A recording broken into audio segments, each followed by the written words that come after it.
Great to see you all. Hope you're all very well. So we've made it past voting, but we have even more questions than before, and we'll talk more about the coalition possibilities later. For those of you who are worried about a less than optimal outcome, Anton, our head of multi-asset, will be providing an update on our transnational fund. Very exciting fund, and it's great to have Anton with us today. But first, let's get to markets. So May was a decent month. In fact, May was a great month. Despite the seasonal headwinds, performance was strong across the board. Driven by FANG predominantly. You can see the FANG up 6.5% in rands for the month of May, and that drove up US equity markets, which are up 5.1%, and world equities 4.8%. And everything else was pretty much dragged up to having great performance for the month. The asset classes with the least attractive performance were unfortunately South African assets. SA equities up 1%, SA cash 0.7%, and SA bonds 0.8% of the rand, pretty much flat for the month. And that all changed in the last 2 days of the month. Until the elections, SA equities and SA bonds were having a fantastic month. The rand was very strong. And then results started to trickle out on Thursday. And as the MK party's success rose and the ANC's dominance fell, so foreigners sold and locals sold, and people positioned for a worst case outcome. And SA equities plummeted down to 1%, and the rand lost all the gains it had during the month. So a very, very important and effectively a watershed moment in South Africa. And we all wait to see exactly what this means for our future. And I will be talking to the coalition outcomes a little bit later when we get to South Africa. But global assets, bottom line, global assets doing phenomenally well again, and South African assets lagging again. Moving on to the Sygnia funds, how has this affected our funds? Well, no surprise, the FANG.AI actively managed ETF up first for the month, a phenomenal 6.7%, just an awesome return for the month. And that was driven by NVIDIA's results, which are much stronger than expected. Not only were they incredibly strong, but they were even better than expected. And that helped all the AI-related stocks to rise, and that helped the US in general. So you can see the top 4 funds out of the 5 are all US funds. US exceptionalism, again, on the back of strong AI investment, has driven that market to new highs. The only South African fund that pops into the top 5 for the month of May is the Transnational Fund. So that sets up Anton well for his discussion later on today. And then looking at the 12-month returns, the top 5 funds over the past 12 months, the usual, it's the FANG fund, it's the US S&P 500, it's the US MSCI, and the Berkshire Hathaway fund, all examples of rand weakness, US strength, and US exceptionalism in particular. And then one South African fund popping into the top 5 at 5th place with 18.4%, and that's the Sygnia Listed Property Index Fund, and that tracks the local SA Property Index, which has recovered from extreme lows. So that performance, there's more just a bounce from lows as opposed to a great consistent performance. And that fund, or the property sector in South Africa, has been under pressure, just like all of SA Inc. or SA domestically focused assets, whether it's banks or life insurers or property or consumer-focused companies, all under pressure as South African growth just stagnates, unfortunately, and we limp along from day to day. Maybe all that'll change, we can hope. Yeah, we'll talk about that later. So let's move on to the chart of the month. Well, as can be expected, the chart of the month is about the bull market. We've had phenomenal returns year to date and over the last year. The Dow Jones Industrial Average rose to its highest level in history. That's a 128-year high, above 40,000. Copper, similarly, surged to its highest level ever, above $11,000 a ton. And this was supported by decent growth, even though the US growth is slowing, decent growth as the rest of the world recovers out of recession. And the US, although it's sluggish, remains positive. And not only are we seeing growth, which is, let's call it robust, but sluggish, we're now having rate cuts arrive. So this month we saw the Swedish Riksbank, which joined the Swiss National Bank, who cut rates last month. On the emerging market side, we've seen Brazil, Mexico, Hungary, Czech Republic, all cut rates. And then we're expecting the ECB and Canada both to cut rates this month in June, with the US only likely to cut in September at the moment. So those rate cuts, cutting the cost of money and allowing markets to revalue and reprice and move higher, even as growth slows. And not only is growth slowing and inflation remains sticky, but geopolitical risks remain elevated. A nice indication of this is to look at Suez Canal traffic, and traffic going through, ships going through the Suez Canal remain at an 80% low, 80% below December's volume. And there's been no recovery in that. And that speaks to the ongoing tensions in the Middle East. Israel is still expanding its military operations against Hamas and is entering the city of Rafah after 1 million people were evacuated from that city. So we've got slowing growth, we've got sticky inflation, we've got geopolitical risks increasing, and yet markets continue to climb a wall of worries, and markets continue to reach new highs. How is this even remotely possible? And it's because of the US. And the chart on the right explains a lot of that. You can see the dotted purple line, which is the G7, that's developed countries, excluding the US. That's the Euro area, that's the UK, that's Japan. And they've effectively been in recession for the last 6 years. 2019 to 2024, real GDP has been flat. The solid blue line is the US. You can see there how that's had a consistent increase in real GDP over the same period.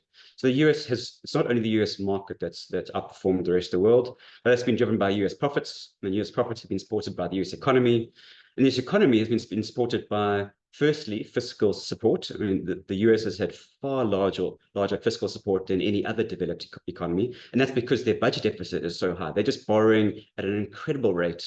Their budget deficit's at 6% compared to 3% in Europe, and that spending has helped to support the economy, even as the consumers retrenched and saved more and de-geared from the high levels of debt they had in the great financial crisis of 2008, 2009. So that pro-cyclical fiscal policy, as I've said in previous meetings, the IMF have actually come out to say that it's too pro-cyclical, and the US is being irresponsible for the amount of debt they're taking on, but they are the world's global reserve currency. They can get away with it for now, and they are. So that stimulated the US in the beginning, but more recently, as fiscal stimulus has slowed, and it has slowed this year and is expected to slow next year, that's been replaced by private sector investment, fixed capital investment into the AI sector. So the huge investment into chips and related sectors to invest in AI and to keep up with the AI race is helping US investment and US growth. And not just that, but that AI investment is most likely what has led to the steep jump in US productivity. US productivity is up 3.5% at an annualized rate. And that's important because it's keeping the net unit labor cost of the US below the 2% inflation rate. And that's allowed the Fed to not have to hike rates. So we've had strong growth, huge amounts of investment, and that hasn't been inflationary, as you would expect, because productivity has been so high, most likely because of AI. So for now, the AI race is keeping the US going, and it's keeping GDP strong, and it's keeping the bull market intact, despite the wall of worries that is really looking quite scary at the moment. And that's very much dependent on the US. So let's focus a little bit more now on the US. We had two good data points out of the US. April's core CPI fell to 3.6% year on year, only in line with expectations, but markets took that as a huge relief after January, February, and March numbers were all higher than expectations. Similarly, core PCE fell to 2.8%, and that again allowed markets to at least hope that inflation is now in line with expectations and will continue to fall. But at the same time, we had Federal Reserve Chair Jeremy Powell who said it will likely take more time than previously thought. Effectively, our higher for longer thesis remains intact. And here you have him saying, we did not expect this to be a smooth road. And it certainly is not been a smooth road. Inflation has definitely driven US markets. I have, in my 20 plus years of managing funds, I've never seen markets so fixated on data, not just data, but data to the second decimal place. No one's ever spoken about inflation at core PCE at 2.76%. It's just incredible that the scrutiny that is happening on inflation and how this is driving the markets. And it makes sense. As I said, the dollar is the global reserve currency of the world, and US interest rates are the cost of that money. So understanding how much longer interest rates will stay higher has a huge impact on the rest of the world, and not just the US. So everyone is focusing on that with intense scrutiny. But for now, everything looks on track. Inflation is falling as expected, and that has allowed the bull market to continue, although with some volatility. And our base case is that inflation will continue to fall in line with expectations, and the Fed will be allowed to cut its 2 interest rate cuts that it is forecast for this year. Why? Well, because the data seems to point in that direction. US retail sales fell below expectations. They contracted 0.3%. Against expectations of 1.1% increase, so that was quite disappointing. And that does make sense, because if you look at the levels of excess cash, so that was excess savings that resulted as a result of the COVID pandemic. You know, at one point, the US had trillions of dollars of excess cash. That has now finally run out. So the US consumers have run out of excess savings. They've also maxed out their credit cards, and we're seeing an increase in credit card delinquency rates, which is definitely a flashing amber sign in terms of the US outlook. And that slowed down the consumer, because the consumer is nearly 3/4 of the US GDP. Well, that's having a knock-on effect into industrial production. We've seen industrial production stalling in April, and the new orders components of both the PMI and ISM surveys continuing to point to slower growth. Not just that, but the commercial real estate sector is also flashing amber, if not red, in fact. For the first time since the great financial crisis of 2008, 2009, investors in AAA bonds backed by commercial real estate experienced 25% losses. And the other tranches were completely wiped out. Now, I need to stop here and just highlight this. You know, more recently in South Africa, we had a case where there was some big losses around SA Taxi. It wasn't so much about SA Taxi itself. And in this case, it's not so much about commercial real estate. It's about the fact that they're wrapped as securitization. So bad debt, effectively, or less attractive debt, is wrapped up into a securitization where they have tranches, AAA, AA, and going down. And the thinking is that even though the debt is not good debt, because you have this tranched system and the bottom tiers get wiped out first, if you invest in the best quality level, you're okay, and it can be called AAA. This is exactly what caused the great financial crisis of 2008. Junk debt was wrapped into a securitization, and people invested in the top tier, ranked AAA, and they got wiped out. And now we're seeing this in the commercial real estate sector again. You know, what is it, 16 years later, and the same problem is rearing its head. And the important thing here is not so much the debt, it's the fact that it's wrapped in a securitization. And that's what you need to be very, very cognizant of when you're investing in any credit instruments. It's just what exactly is being wrapped up and packaged to be pretty, when in fact it's not so pretty. So bottom line is we are starting to see some big defaults in the commercial real estate sector in the US, and that could lead to regional bank collapses in the US, which could further slow growth. And then finally, we look at employment. Now, employment is still pretty robust. If you look at the chart on the right there, unemployment rate is 3.87% for April 2024. Again, like I said, we're now looking at the second decimal place, incredibly close scrutiny at every data point that comes into the US. And this chart shows that if you go back to 1945, so that's 70 years worth of data, the 3-month moving average of the unemployment rate has never increased by more than 1/3% from its cyclical low without being followed by a recession. So if you look at the blue line there, we are just below 1/3% up from that low. Just a tick, a few more basis points of an increase in the unemployment rate will push that 3-month moving average above that cusp. And then, now this is, only if history repeats itself, but if history repeats itself like it has in every other situation going back 70 years, well, then we're going into recession in the US, and unemployment rate is going to spike incredibly fast from these levels. So pundits of the US recession from, 9 months ago, when we've been overweight the US, we've been overweight risk, pundits who've been underweight the US because they feared a recession have based it on this chart. And they're now saying that US recession is just months away, and watching the data very, very closely. So we acknowledge that it certainly is a risk. We've got falling retail sales, falling production, industrial production. We've got commercial real estate risks. We've got employment, which may be on the cusp of recession. All of those are at least amber flashing warning signals for the US. But we remain overweight risk, and we remain overweight the US. Why?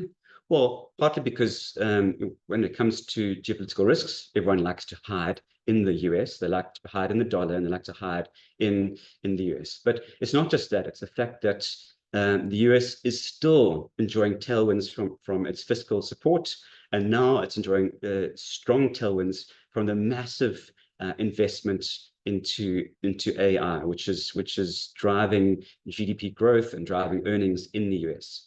So we've got two benefits from AI. First, it's the strong investment, and that's supporting earnings and growth. But secondly, it's the fact that AI is most likely the cause of improved productivity in the US. So if you go back to the late 1990s, for the decade of the late 1990s to early 2000s, investments in the internet, it's a long time ago, the internet was a big thing, Y2K. Yes, Y2K led to a huge disappointment of investment returns, but Y2K lifted US productivity by about 1 to 1.3% per year for a decade. Now, right now, US non-financial sector productivity is rising at a 3.5% annualized rate. And that's most likely because of AI. And if we continue to see improved productivity levels coming out of the US because of AI, well, that helps. Why does it help? It helps because the US can then have higher inflation than it wants, because your unit labor costs remain under 2%. And that allows the Fed some breathing room. So if you have strong growth, strong money supply, a strong debt creation, which is what we're seeing in the US, but if productivity is increasing faster than that growth and keeping inflation, net inflation in check, well, then the overall solution is a positive one. And it is definitely a Goldilocks type scenario. Productivity is very difficult to understand and model, but right now the numbers look good. We also had NVIDIA results, which were much better than expected. And so for the moment, the gold rush continues in the US. NVIDIA is the heart of that gold rush. They are creating the shovels. Well, they don't actually build the shovels, but they have the design of the shovels, and they keep improving the shovel design and making shovels that look better than anybody else's shovels. And as long as they do that, and as long as the big companies are scrambling to buy shovels so they can win the AI race, well, that's going to continue investment. Not only that, but the world is not only looking for security, a supply side security and energy security, but they're now also looking for chip security. So the US has invested over $200 billion to support chip manufacturing in China, and I'll talk to that just now. But China's also now throwing another $50 billion at chip manufacturing. All that manufacturing is keeping the US going for now. But as I said, we may need to change our view if things continue to slow like they are in the US. So it is a rather tentative overweight, but we remain overweight for now.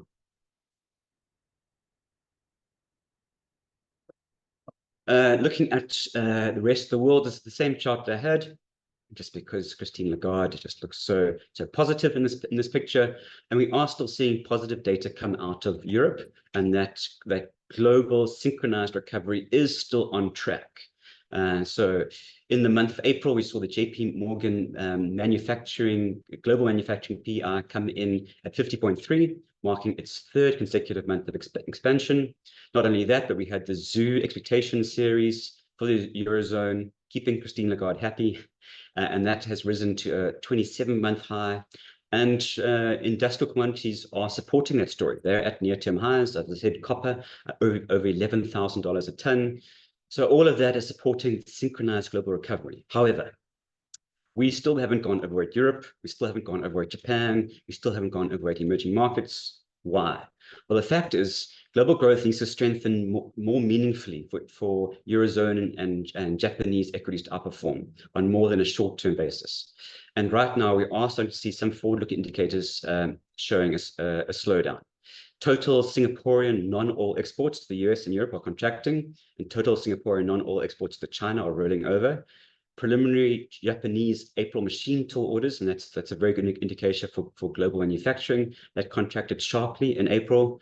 And we really need synchronized growth out of China and the US to allow this global synchronized growth recovery to continue. So we are seeing green shoots. We are seeing early signs, but we're also now starting to see signs that things are rolling over. As the chart on the right shows there, you can see in blue, the Singapore non-oil domestic exports are negative, and so are Japan machine tool orders, both negative. So very much a mixed bag. Signs of improvement here, but not enough for us to get too excited. And we really need to have confidence in China and Chinese growth for us to get excited about the rest of the world, because Japan and Europe are very, very heavily geared to Chinese and global manufacturing, whereas the US, as we know, is very insulated, with only 15% of US GDP driven by exports and imports. Okay, so let's look at China, because that is the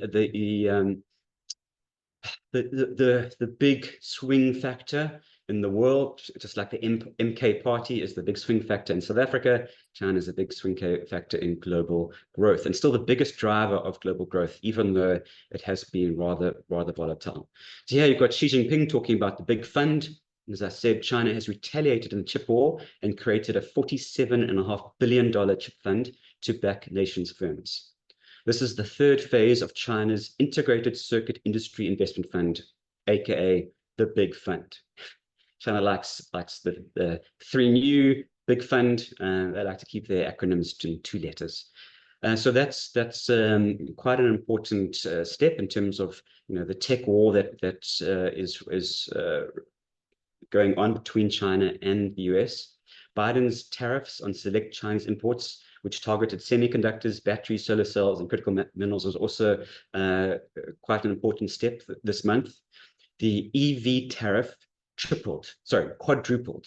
Biden quadrupled the EV tariff from 25% to 100%, which on the face of it, in terms of saber-rattling when it comes to elections, sounds quite drastic. Biden quadrupling the EV tariff to 100%. But this only brings it in line with Europe, and the US accounts for less than 2% of China's EV, integrated circuit, and solar cell exports. So it actually is meaningless in a Chinese sphere. What's more important and more worrying is Trump going to be president of the US? And I'm sure you're all very well aware that Trump became the first former US president to be convicted of a crime, actually, of 34 crimes. But so far, it's just incredible. So far, it doesn't seem to have impacted his polls, and he's still neck and neck with Biden. So yeah, very, very interesting, and definitely Zuma taking a couple of pages out of Biden's playbook when it's come to the recent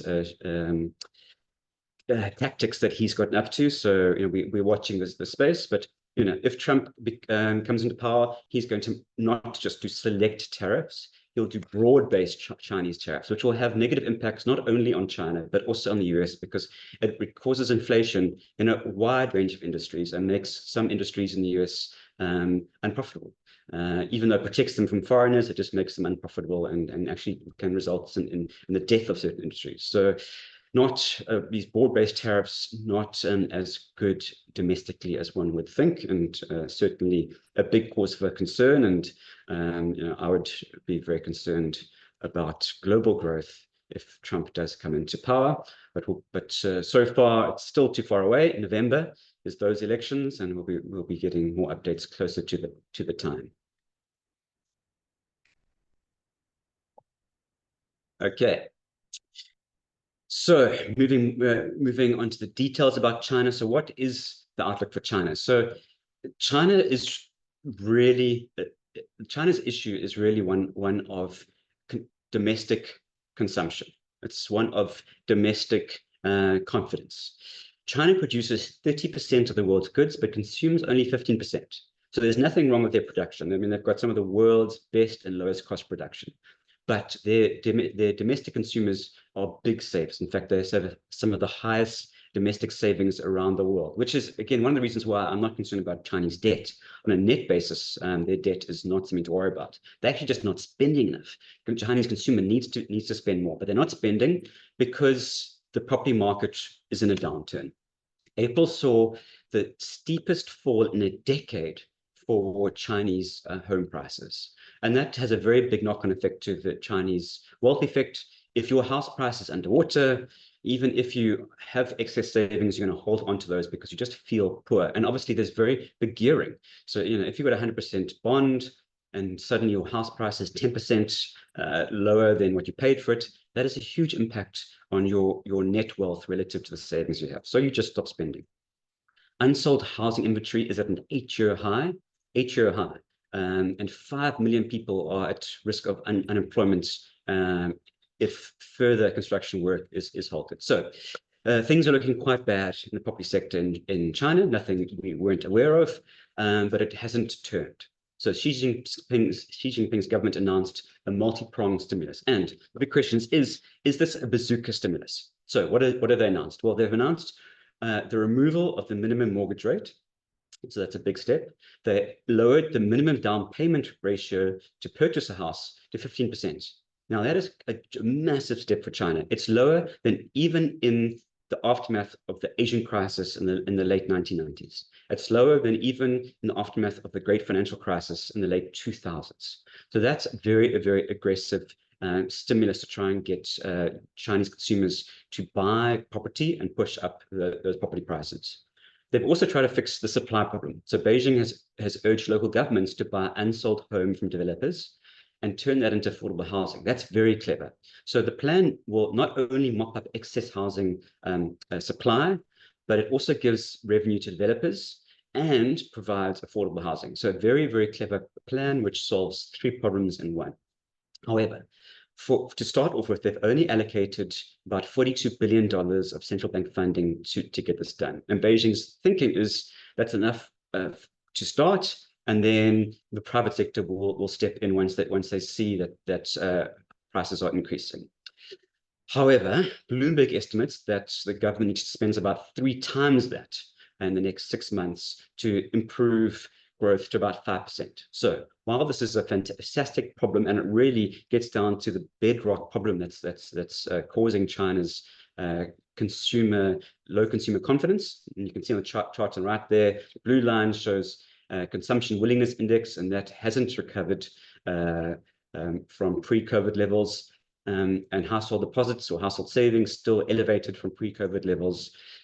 So the problem, the solution does fix that only if they do enough of it, though. So we've got a good plan, but it's not yet a bazooka in terms of its size, and that's why we're still underweight emerging markets and still underweight China, and waiting to see the next steps in this program.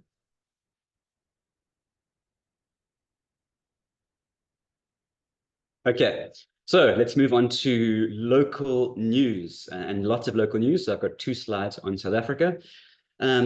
So focusing on the election results. I hope all of you stood in the queue and voted.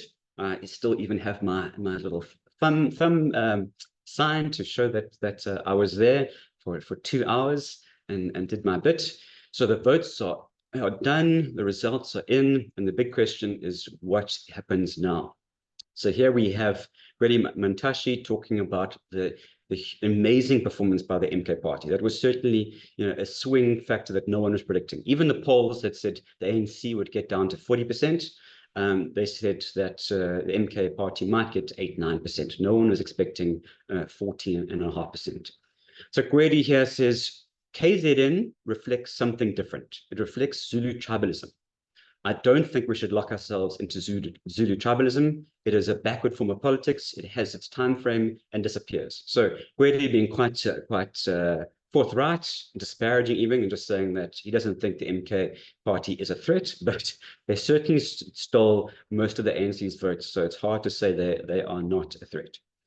And at the unveiling of the IEC results, we had IEC chairperson was talking about the results with the ANC falling from 57.5% majority to 40.2%.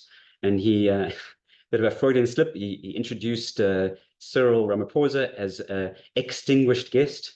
And Cyril is quick to say that he's not extinguished, and he does plan on staying as president of South Africa, and he's not going to resign. So that's good to see. Cyril staying in power is something that's very, very important for the stability of South Africa and the continuation of our policy support. So that's nice to see that Cyril remains a distinguished guest and not an extinguished guest. But the results are still very, very, very impactful. So the chart on the right shows the election results. If you look at the bottom line, the turnout there, it's quite difficult to see, but in 1999, voter turnout was 89.3%. This dropped to an all-time low of 48.6% in 2024. Not only that, but if you look at the people that are of voting age in South Africa, there are 43 million people that are of voting age. If you take the number of people who voted divided by the voting age population, that 59% drops to 58%. That is a shockingly low number, and definitely talks to our concerns about our democracy this election.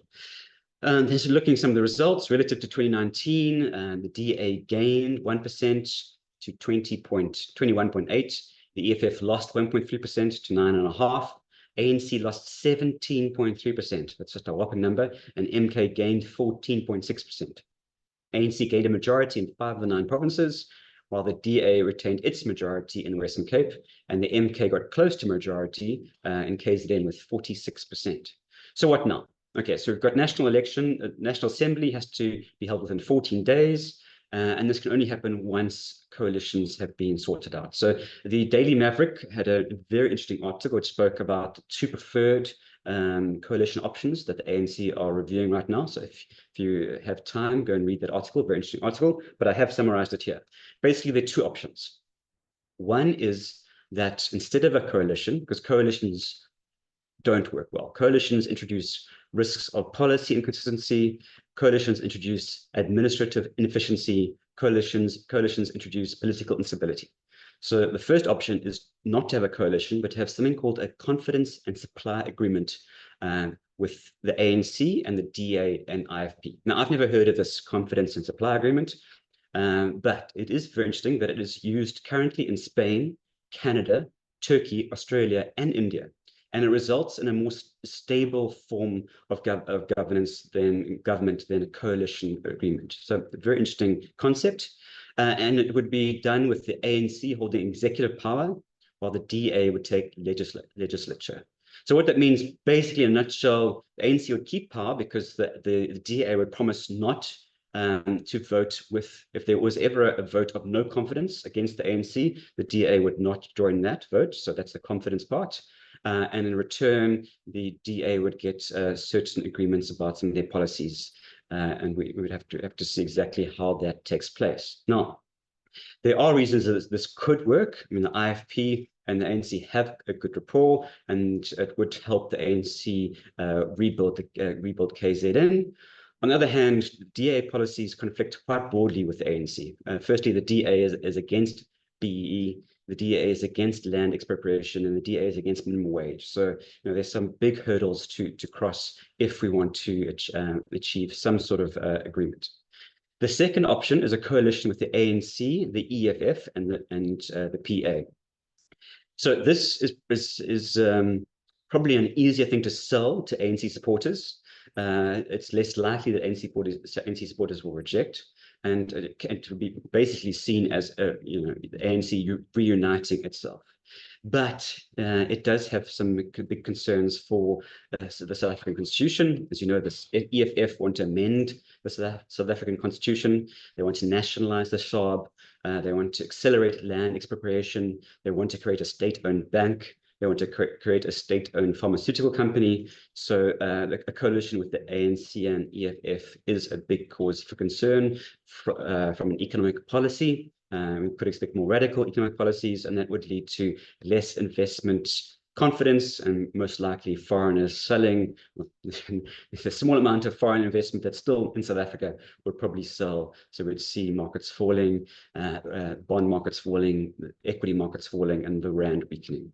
So we are hopeful that we will see a confidence supply agreement, and that could lead to accelerated reforms.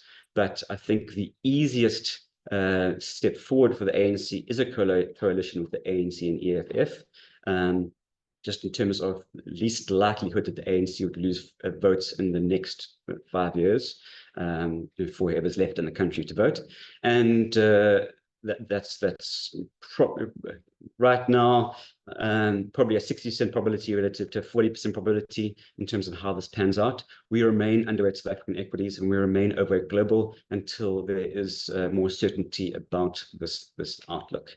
So hopeful for a good outlook, but still some big hurdles to pass, and we should get some updates in the next few days as to how this is going to pan out. Okay, just looking more at the fundamental economic story about South Africa. The charts on the right shows South African investment spending. That's when you spend on roads and infrastructure, ports, energy, hospitals, and against social spending, which is social grants, education, health, and other social services. So if you look at the chart on the right, you can see the green dot ZAF. We're amongst the highest in the world when it comes to social spending, and amongst the lowest in the world when it comes to infrastructure spending. Now, as you can imagine, infrastructure spending is quite important because it does lead to opening up towards the supply side of your economy, and it helps further growth. But social spending is also important, and healthcare and education in particular is very important. Now, there's not only an issue that we have very low investment spending and very high social spending. The big issue is that our return on spending is abysmal. The World Bank estimates that South Africa's learning poverty sits at 79% in 2016, nearly triple the average of 29.5% for upper middle income countries. Now, our healthcare spending is close to the highest as a percentage of GDP compared to our peers, and yet our educational standards are amongst the lowest. And it just is another example of where we're not getting any return of investment. So it doesn't matter whether it's Eskom or Transnet or the Postal Service or education or healthcare, there's just no return on investment. SA's fiscal multiplier is essentially zero. I mean, that's horrifying. So you'd hope for a number of 0.8%. And that means that for every R1 of your tax that the government spends, it creates investment opportunities for the private sector to grow at 0.8%. So every 1% they spend, the economy should grow at 1.8%. That's a good thing. That means that they're creating growth, they're creating employment, they're creating jobs, and that is how things grow. You want to grow the pie. You don't want to fight over a shrinking pie. But right now, our fiscal multiplier is at zero. That means that despite the huge amounts of debt that South Africa's government has taken on, it's a point where we almost bankrupt. We had zero return out of that debt. So while the US has been borrowing around very aggressively or dollar very aggressively, and they've been getting 1.8% growth, for $1.80 growth out of every dollar that they've been borrowing. South Africa's government's been borrowing $1 and we're getting zero growth out of that. So that's not great. And we need reforms. We need private-public partnerships. And that's something that has been promised, but as we've seen very little evidence of it, and hopefully with a confidence and supply agreement, maybe things can look up. So we live in hope. Okay, so that brings me to the positioning before I move on to Anton's section. So where are we? We're in a seasonally tricky time of the year. Sell in May and go away is normally what happens. But markets had a very good May, and we remain overweight in June. We are certainly seeing the wall of worries continue to grow. We've got a slowing growth in the US, inflation which remains sticky, and geopolitical risks which continue to remain elevated. We've got the global election calendar still just warming up, with only 60 of the 77 elections, 60 of the 77 elections still to come. And rising trade protectionism is a big problem to global growth. And the chart on the right there just shows the harmful trade tariffs that have been put in place so far. And 2024 is just year to date. So you can double that number really, and you can see huge numbers of harmful trade tariffs that have been put in place, mostly between the three dominant economies in the world. That said, and even though we are seeing some signs slowing of the global synchronized recovery slowing, we do think that we will continue to even though growth will slow, it will continue to muddle along. We've got huge amounts of AI investment in the US. Globally, we're seeing friendshoring, onshoring, and de-risking, which all results in fixed capital investment in the manufacturing sector. So that will keep us going. Now, an interesting data point is that while equities normally peak about 6 months before a recession starts, so you can't wait for a recession to sell because equities peak 6 months before a recession. So you have to say, when I'm expecting a recession, sell equities 6 months before. Commodities, or industrial commodities in particular, because other commodities aren't the same, but industrial commodities, in particular copper, tend to peak 12 months ahead of a recession. And copper is not slowing down. As I said, copper is at a new high. So if you look at industrial commodities and copper in particular, it says we probably have another 6 months on the equity side before we have to worry about a recession. It's an interesting data point. Again, history doesn't have to repeat itself, but that's how you history does rhyme. So the more data points you have, the better holistic picture you can form. Now, we do think that the copper price is overbought in the short term. There is a supply side scarcity which has driven that recent movements. And the future performance will be impacted by the dollar, which is likely to stay strong as the rest of the world cuts interest rates ahead of the US. So as I said, ECB likely to cut in June, whereas so Europe going to cut in June, whereas the US is only going to cut in September. Some other positive data points: rising productivity growth in China and a lack of domestic demand means China will continue to export disinflation, which will allow US inflation to continue to fall in line with expectations. And that's good. So although inflation is sticky, it's not going to be more sticky than expected. And that, again, should keep markets buoyant. So for now, we remain overweight equity. We remain overweight the US. No change to our positioning. And despite the growing wall of worries, we stay on track and in line with what we have been doing. And as I said, it is working well for us with very strong US and global returns year to date. With that, I would like to hand over to Anton, who will take us through the Sygnia Transnational Equity Fund. Thank you, Anton.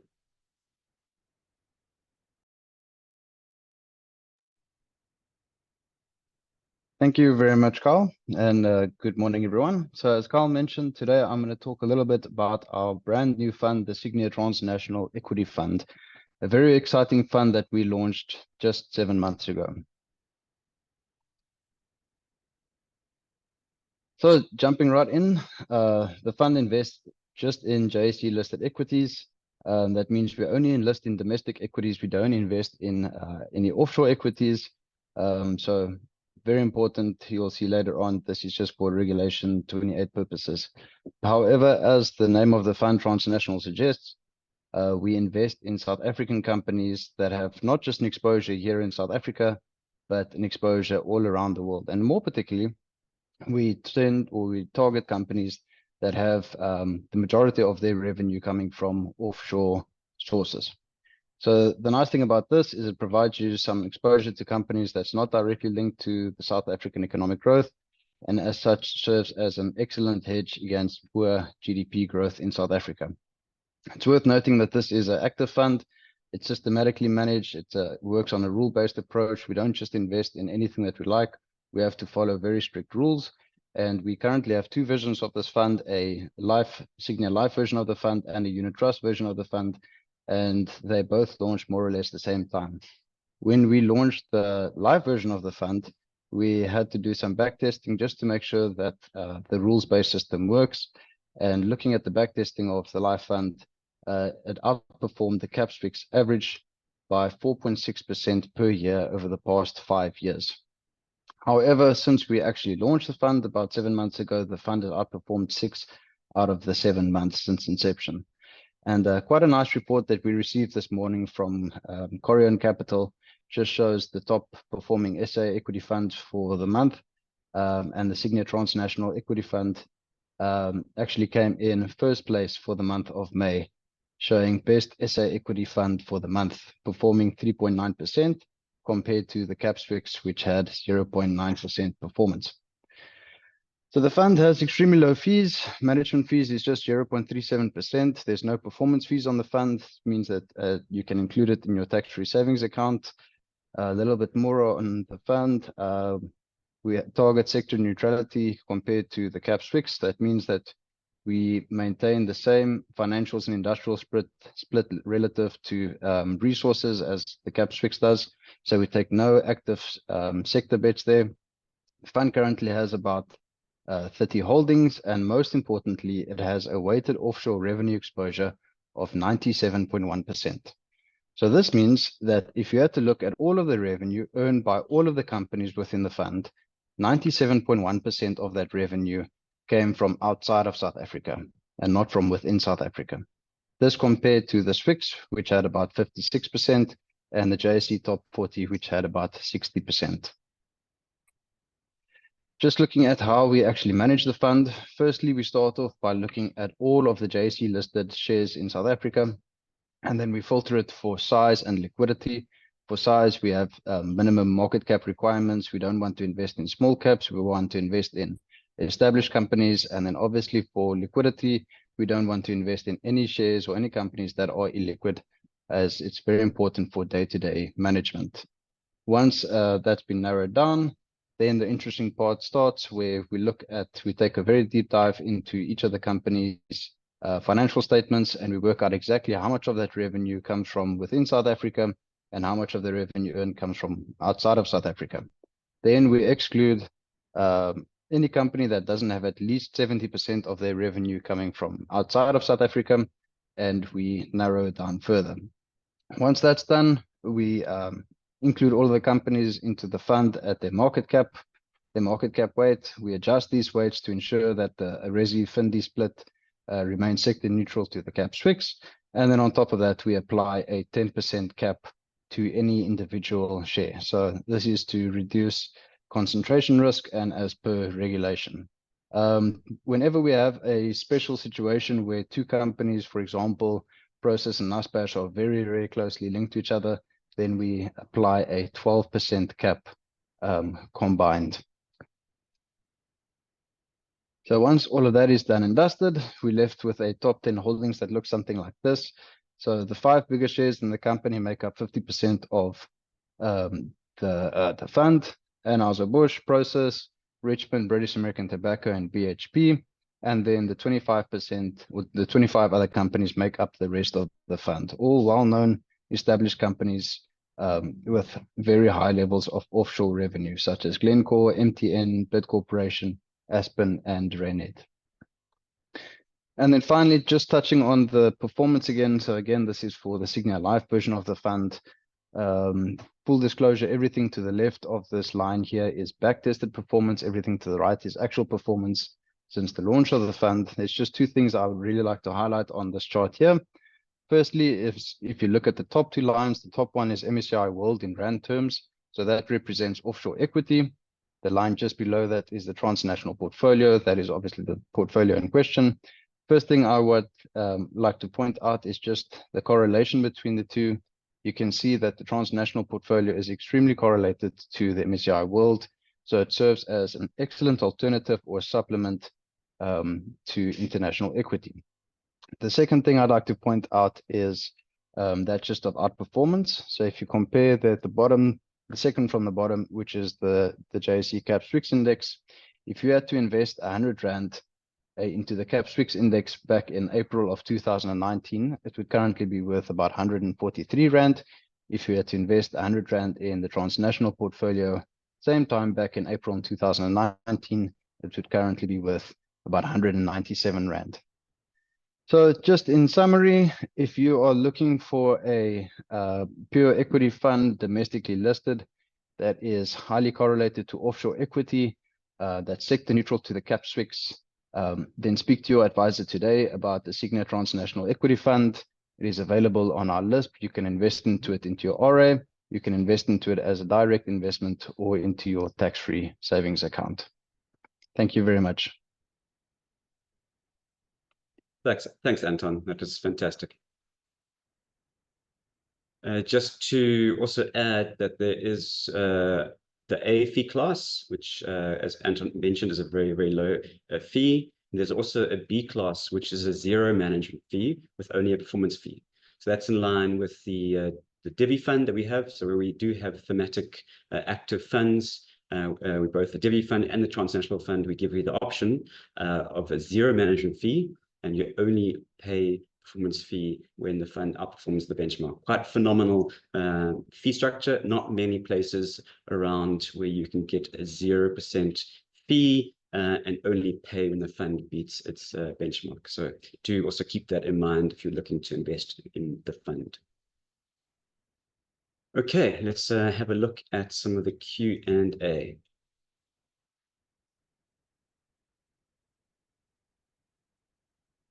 Okay.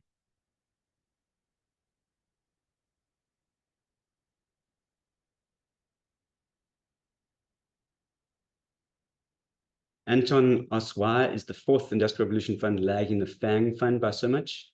It is supposed to invest in new technologies, which should automatically include exposure to FANG and AI companies. Anton, you are spot on.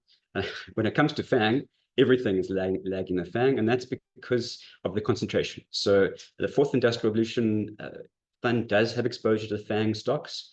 Now, we changed the unit trust in October of last year. So the unit trust now has market cap weighted weights to Alphabet and Google and Nvidia and the other stocks, but that's still lower than the FANG. So the FANG has the highest exposure to those stocks. FANG.ai fund has much higher exposure than the NASDAQ index because it uses the FANG new NYSE FANG index as its starting point. So it's all about the exposure to those large caps. FANG has the highest exposure to FANG.ai ETF and FANG.ai unit trust have the highest exposure to Nvidia and those big cap stocks. The fourth Industrial Revolution unit trust has market cap weighted, which is a bit lower, and then the fourth Industrial Revolution ETF has a much higher exposure to small caps as it still tracks the Kensho index. We're obviously trying to change that. A ballot went out, and the ballot. We did get a positive result from the ballot, but it wasn't high enough. So that's going to take a little bit longer before we can change that ETF to bring it in line with the unit trust. So right now, the fourth Industrial Revolution unit trust is different to the ETF. The unit trust is market cap weighted, whereas the ETF is basically equally weighted. And although it still has all the same stocks, it's got much smaller exposure to the large cap stocks. And with high interest rates for longer, the cash generative large caps are doing better than small caps, which generally have a lot more debt. Okay. John, yes. So the fourth Industrial Revolution ETF, it's changing its benchmark to the Sol Active US 500. That is the same as the S&P 500. It's just a different index provider. We don't track that index. It's an active fund, so it's just a benchmark. So it's not actually that relevant, but they are effectively the same. It's just Sol Active's version of the S&P 500, and it comes at a lower cost, so we can pass on that lower cost to you.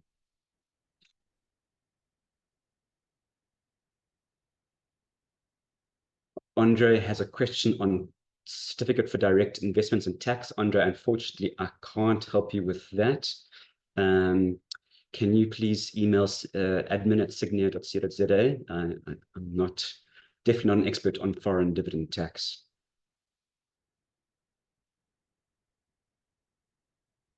Chris says, I mentioned an ANC EFF PA coalition is the most likely outcome. He says, wouldn't this be a particularly fragile coalition as all three parties fish in the same pond for votes and compete? Yes, Chris, you spot on. The danger of any coalition is that it's likely to be incredibly fragile. And we've seen that just at a provincial level or municipal level in Gauteng, where there has been a coalition, nothing gets done. It just leads to constant fighting, and very, very little actually can happen because everyone changes their minds and argues about everything. So a coalition, no matter who is the party, is not a great outcome. And you are spot on. The ANC, EFF, and PA do have differing manifestos, and it's unlikely to be very stable.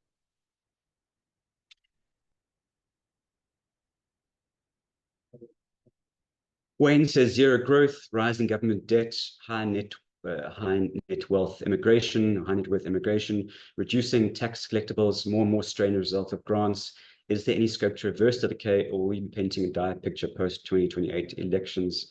Well, that, Wayne, is the big question. And I think, it's a lot of that will depend on if we can get this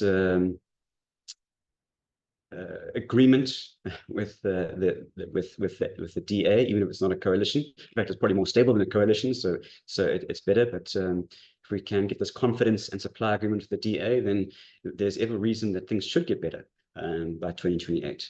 And if the reverse happens and there's a coalition with the EFF and PA, well, then our constitution's at risk, and the coalition is likely to be very volatile, and things are going to be as they have been or worse over the next 5 years. Now, that's domestically.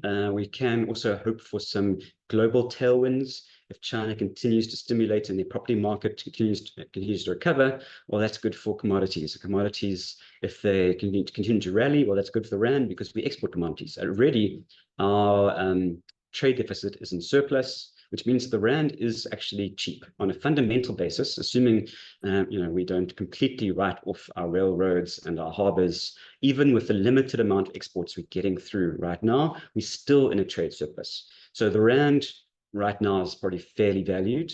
If we can improve our railroads and our ports and get those exports back to their original levels, well, then the rand has a fundamental reason to recover if commodity prices stay high. Of course, if we have even less export levels going through our ports and our railway lines, well, then that's obviously means the rand needs to weaken.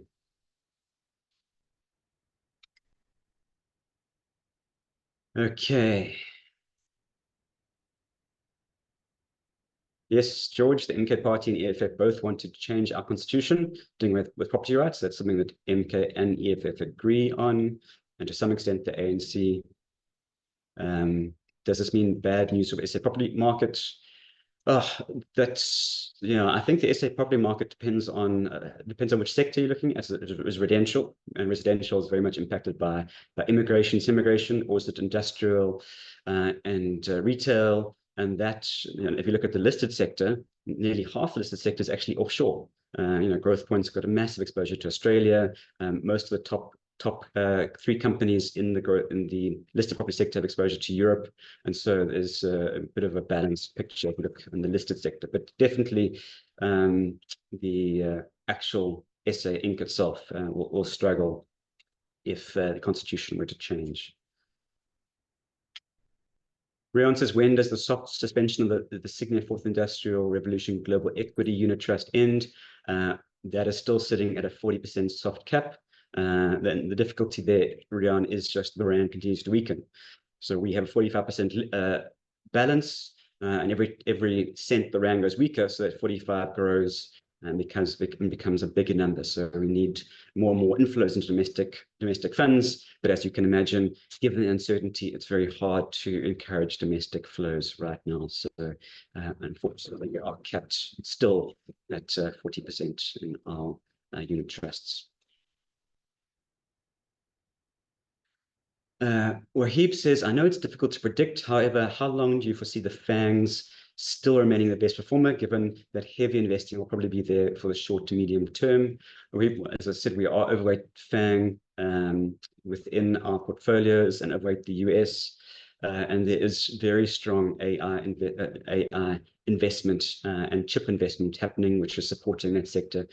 So we'll see. I think at some point, all this extra investment is going to be a problem. So right now we're seeing huge amounts of investment, basically building. So I was talking about the gold rush and NVIDIA providing the shovels, but we're seeing huge amounts of investment into competing firms to also build shovels that are as good. And that's supported by the government. We've got 50 billion from China, and 250 billion from the US. When those plants come online, well, then we're going to end up with an excess of supply, which will lead to prices plummeting and certainly margins falling. But it's going to take a few years, most likely, for that supply to come online. So I think there's still, again, it all depends on how forward-looking the market is. You never know. But for now, as long as earnings continue to beat expectations, I think it's solid that these companies will continue to perform along with their earnings surprises. Renier says, are there any signs of an ANC-MK coalition? It doesn't look like it so far. So the MK have said that they will only enter a coalition with the ANC if Cyril steps down from being president. And Cyril doesn't seem to have any inclination to want to step down. So I can't see there being an MK coalition, given that is their sticky point. They might change their minds, but for now, and given the papers that are being circulated in terms of the top two options, MK party doesn't seem to appear in either of them.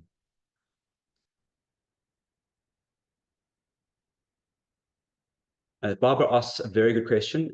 She says, good morning. What do you recommend as an alternative to FANG as one can't make new investments in a fund? Okay, so very important question. Barbara, thank you for answering. So we have FANG.ai unit trust, which has been in existence for over 5 years, an amazing performance. It's number one over a 1 year period. It's number one over a 5 year period. It's number three over a 3 year period against peers in the sector. We then also have the FANG.ai ETF, actively managed ETF, which has got about a 6-month track record.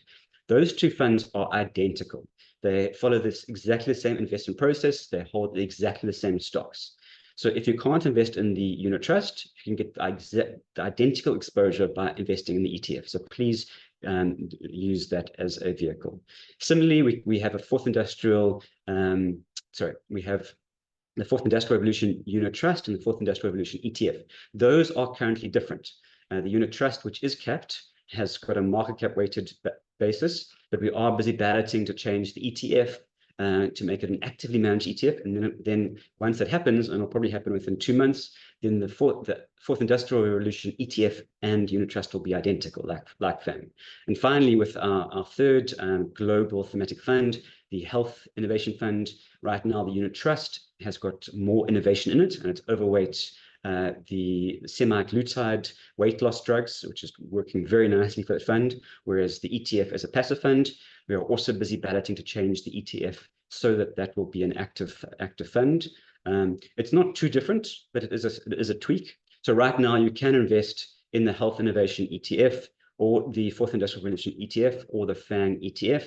The FANG is currently identical. The Fourth Industrial Revolution ETF will be identical. It's probably it's quite different because of the large cap. And then Health Innovation is 95% aligned, but again, it will move in line once we convert that ETF to an actively managed ETF. So good question. While we do have capped global unit trusts, you can get that exposure through our global ETFs, which remain available, and they are on our platform, Alchemy platform, or you can buy them via your stockbroker. Carol says, is the Sygnia Life Berkshire Hathaway Fund still a good investment? Carol, that is a great question. We have a webinar coming up very soon. Two of our investment team actually went to the Berkshire Hathaway AGM this year, and Wessel Brandt, who's the head of our global thematic equity, he will be doing a webinar talking about the AGM and about the fund. So please keep an eye out for that webinar. It is very, very interesting, very exciting, and that fund is definitely still a good investment.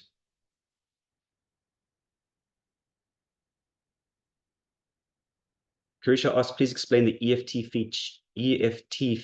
fee charged on foreign dividends earned on Sygnia ETFs. Karisha, I know that we do, the fees on our ETFs come out of the income. So rather than have to sell units, you get a smaller dividend as the cost comes out of the dividend. I'm not sure if that's your question, but if you want more details on that fee, please email admin@sygnia.co.za. Devin says, what is our position on India? We do have exposure to India in our Sygnia Itrix Emerging Market 50 ETF. So if you do want some exposure to India, that's the second biggest exposure is in that fund is to India. First is to China, second is to India. India continues to rally to new highs. It is looking quite expensive, but as it's sort of a free market relative to China, which is seen as a centrally controlled market, investors have got quite excited about it in India and have re-rated those companies quite drastically. So we don't have any active positions. We just, if you do invest, and we don't have any EM exposure in our balance funds, but if you do want exposure to India, we can invest in our Emerging Market 50 ETF. We have considered launching an India ETF to go along with our China ETF, but we have not done so as of yet.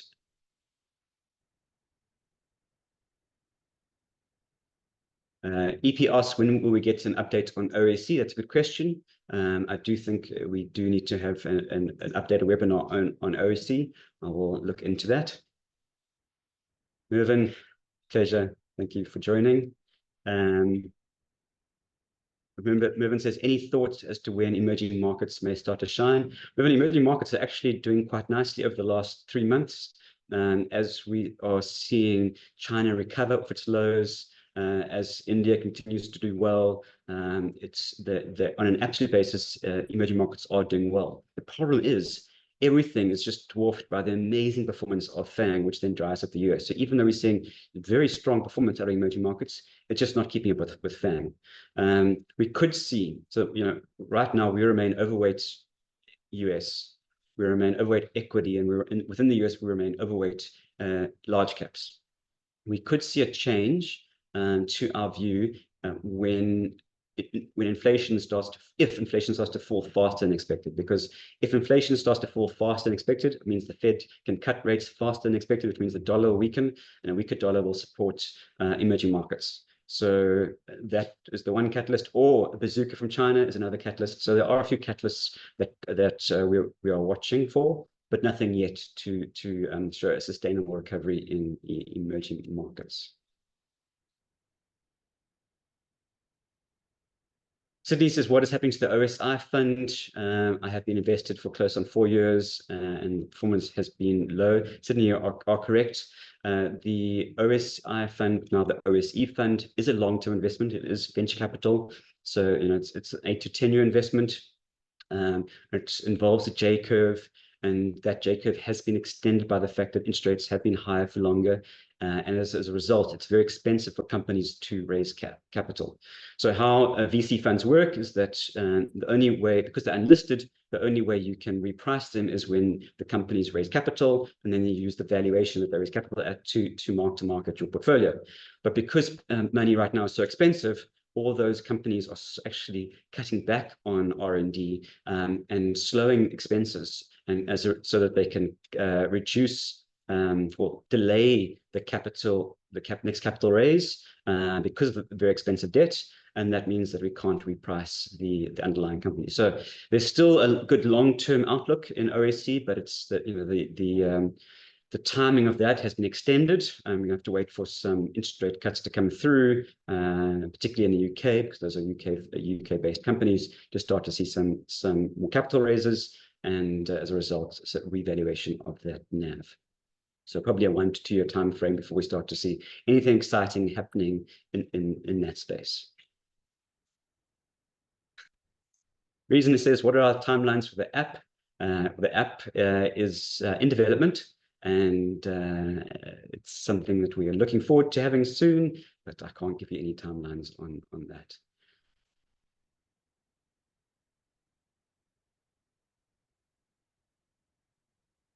Johan, I think I have given an outlook on FANG. I hope that was sufficient. William says, does Sygnia have a Reg 28 portfolio with a maxed out international exposure?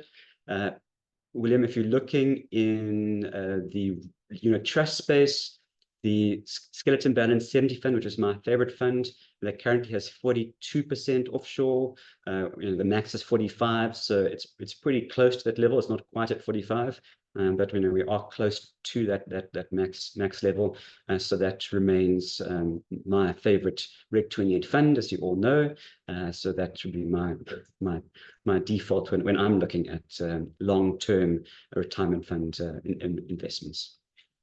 And that is all the questions. So thank you very much, Anton. It's a pleasure. Thank you so much for joining. Thank you so much for your time. It was great to see you all again. It was great to have your questions. And Anton, thank you for joining us. And we'll thank you for having me. All in July. Can you believe it? 6 months through the year. So have a great June, everybody. And have a great holiday for those of you who are taking mid-year breaks.